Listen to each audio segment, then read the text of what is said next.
নমস্কার বন্ধুরা, আলপনার রান্নাঘরে ওয়েলকাম ব্যাক টু মাই রান্নাঘর। তো আজকেও এসেছি খুব উপকারী একটা রেসিপি নিয়ে। সবাই করেন, সবাই খান, অনেকে হয়তো ভালোবেসে খান, অনেকে হয়তো ওষুধ মনে করে খান, কিন্তু খান। তো অনেকেই অনেক রকমভাবে করেন। আমি এটা স্বাস্থ্যসম্মত করছি। এভাবে করলে পরে কখনো গ্যাস হয় না, উপকারী। আগে আমরা আলাদাভাবে করতাম। এটা একজন কীভাবে শিখেছি সেটা আমি বলে দেব। হ্যাঁ, তাহলে সেই রকম রেসিপিটি আমি আজকে শেয়ার করছি। তাহলে দেখার অনুরোধ রইল, আমার পাশে থাকার অনুরোধ রইল।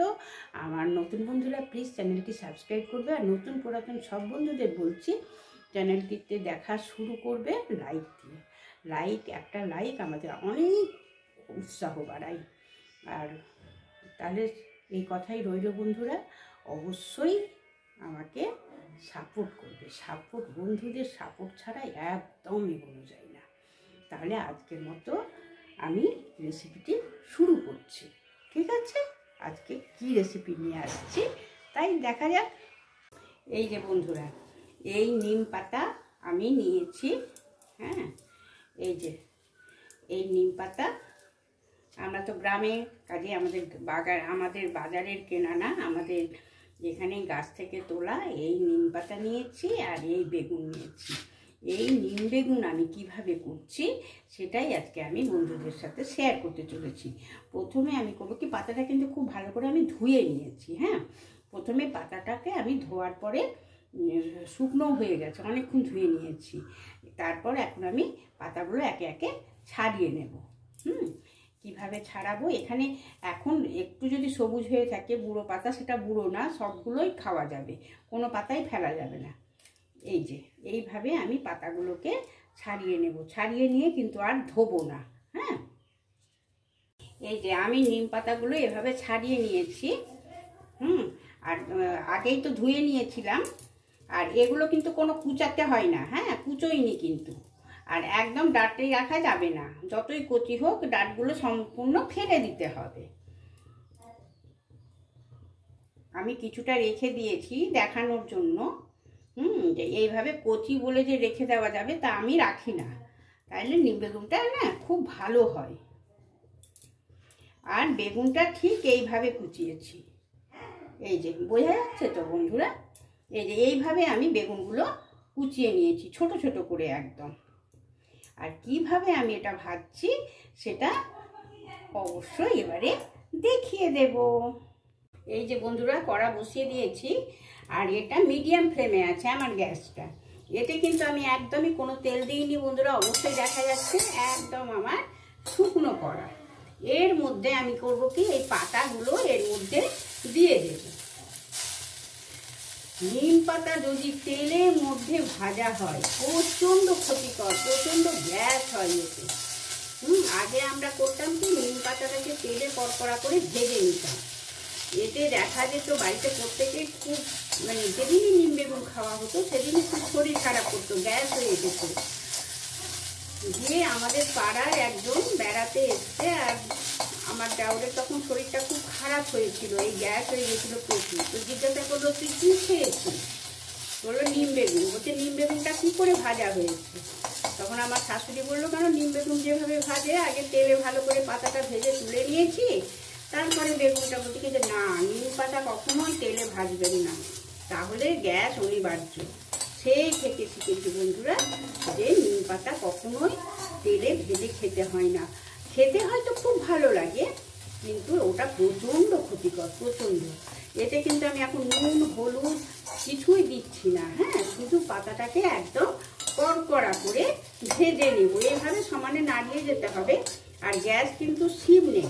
হ্যাঁ, সিম করে রাখিনি, গ্যাসটা কিন্তু আমার একদম ফুল ফ্লেমের থেকে সামান্য একটু কম আছে। নিম পাতা তো ভাজা হচ্ছে। আর বেগুনটা এখন কি করব, আমি এই যে পরিমাণ মতো আমি বেগুনে নুন দিয়ে দিচ্ছি। হ্যাঁ, পরিমাণ মতো নুন, আর দিচ্ছি এই হলুদ দিয়ে ভালো করে এটা মাখিয়ে রেখে দিচ্ছি। এতে বেগুনটা বেশ সফট হয়ে যাবে।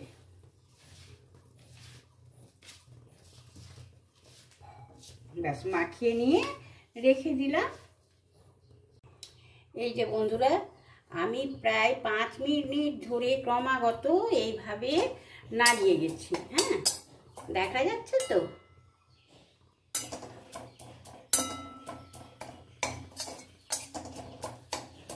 এইভাবে দিতে গেলে পরে একদম গুঁড়ো হয়ে যাবে। আমি প্রত্যেকটাকে এইভাবে নাড়িয়ে নাড়িয়ে সুন্দরভাবে একদম গুঁড়ো করে দেবো। হ্যাঁ, এটা খুব উপকারী, এতে কখনোই গ্যাস হয় না।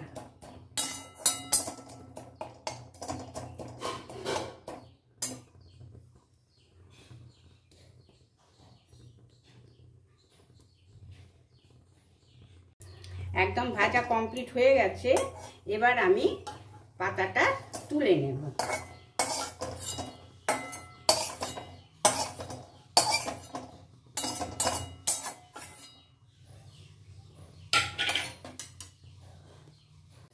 কড়াই ধোবো না, এই কড়াইতেই আমি পরিমাণ মতো তেল দিয়ে দিচ্ছি বেগুনটা জাস্ট ভাজার জন্য। বেগুনটা ভাজতে তো তেল দিতেই হবে।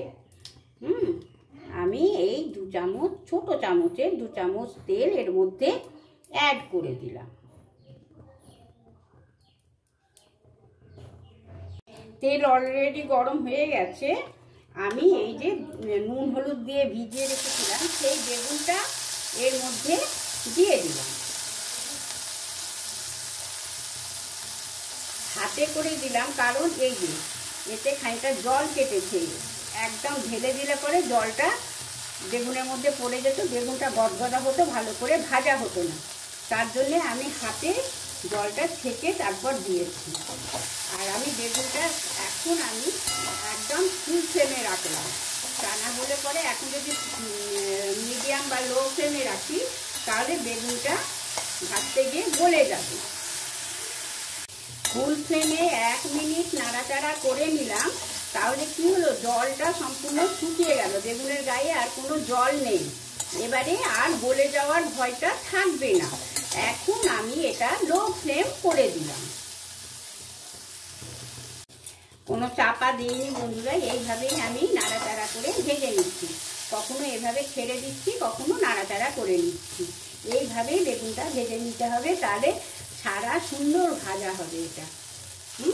সমানে যে নাড়ছি তা নয়, এইভাবে রেখে দিলাম। প্রায় 10-15 সেকেন্ড রেখে দিয়ে আবার নাড়াবো। এরকম 10-15 সেকেন্ড অন্তর অন্তর এটা নাড়িয়ে দেব। প্রায় 6 মিনিট মতো আমি এরকমভাবে সিম করে নাড়াচাড়া করে ভেজে নিচ্ছি। যতদূর সম্ভব দেখেই মনে হচ্ছে ভাজাটা হয়ে গেছে। তো আমি একটা বেগুন ঠিক টেস্ট করে দেখব। হ্যাঁ, সুন্দর নরম হয়ে ভাজা হয়ে গেছে। এখন কিন্তু আমি নিম পাতাটা মেশাবো না। নিম পাতাটা আমি একটা আলাদা জায়গায় আগে বেগুনটা তুলে নেব। হ্যাঁ বন্ধুরা, আমি তো গ্যাস অফ করে দিলাম, দিয়ে এবারে বেগুনটা এর মধ্যে তুলে নিচ্ছি। হ্যাঁ,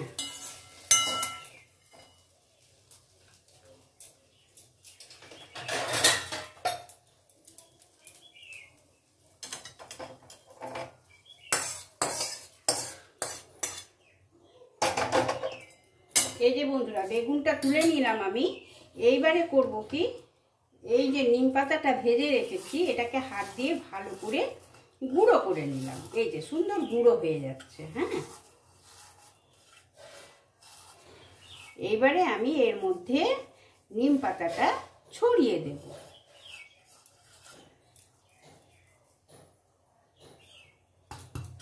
এই প্রসেসে যদি নিম বেগুন খান বন্ধুরা, তাহলে কখনোই কোনো অসুবিধে হবে না। এবারে একটু মাখিয়ে নেব, মিক্সড করে নেব, কারণ এটা তো এখন আর আমার হচ্ছে না, পুরো নামিয়ে দিয়েছি। এবারে তো একসাথে মিক্সড করে নিলাম। এইভাবে আমি নিম বেগুন করে নিই। এটাতে কখনোই কোনো গ্যাস একদমই হবে না।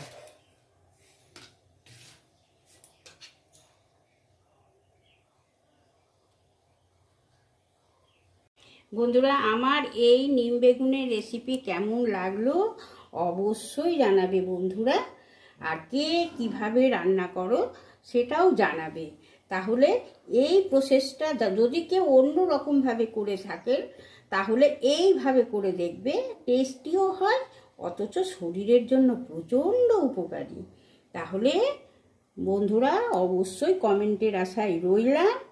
আজকের মতন আসি, আবার পরে একটা রেসিপি নিয়ে চলে আসছি। বন্ধুরা পাশে থাকলে তো রেসিপি তৈরি করতে খুব মজা লাগে। তাহলে পাশে থেকো বন্ধুরা, আনন্দ দিও, ঠিক আছে? আগে চলে যাওয়ার, বেশ আগে এগিয়ে যাওয়ার একটা এনার্জি দিও, আর এরপরে বেশ আনন্দ মনে যেন অনেক রকম ভিডিও করে আনতে পারি। আজকের মতন বাই, টাটা।